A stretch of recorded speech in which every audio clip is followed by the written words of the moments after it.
Good afternoon. So, I want you to take a few minutes to imagine something with me. Imagine that you've completed every single requirement for a doctorate. You've excelled in your studies, you've completed all of your coursework, you've earned praise from your professors, and you're pretty confident that you know what you're talking about. You're prepared. You've put in the work, you've done the studying, but you're denied your doctorate. Not because you failed, not because you didn't complete your work, but because you're a woman. That was the reality for Mary Whiton Calkins. She was a brilliant mind who refused to be defined by the barriers that were around her. And today, I want to pay a tribute to her legacy, not just as the first female president of the American Psychological Association, but as a pioneer whose quiet strength helped reshape modern psychology. Mary Whitson Calkins was born in 1863 in Hartford, Connecticut. She was raised in a family that valued education and their faith. She graduated from Smith College and she began working at Wellesley College. And when the college asked her to teach a new course in psychology, she could have said no. She wasn't too familiar with psychology at that point. She wasn't trained in that field. But instead, she took a gamble and she said yes.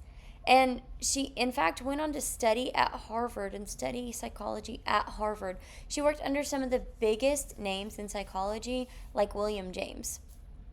She completed all the coursework for a PhD, and she was even recommended for the degree. But Harvard wouldn't grant it because she was a woman. She never even received that degree.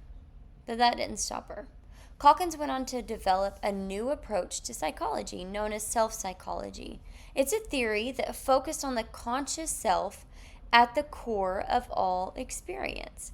While others were focusing on behavior and unconscious drivers, Calkins believed that psychology had to begin with understanding the person, the whole self. That idea might sound pretty obvious today, but at the time, this revelation was absolutely groundbreaking. She also created a memory experiment technique called paired associates learning, which it's still used in psychological studies today. This showed how people form connections between concepts and how memory, and it isn't just repetition, but meaningful association. In 1905, Mary Whiton Calkins became the first female president of the American Psychological Association. And then just a few years later, she went on to become the president of the American Philosophical Association. This made her one of the most respected voices in both psychology and in philosophy. But even more than her titles or her experiments, what stands out to me is her quiet determination. She didn't protest loudly and she didn't demand recognition. She just kept working. She kept teaching. She kept pushing and publishing.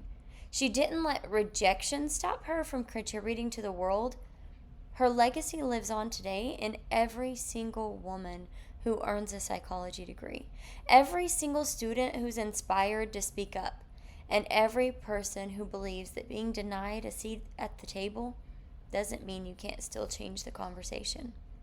Mary Whiton Calkins once said the ideal of selfhood must be the basis of psychology.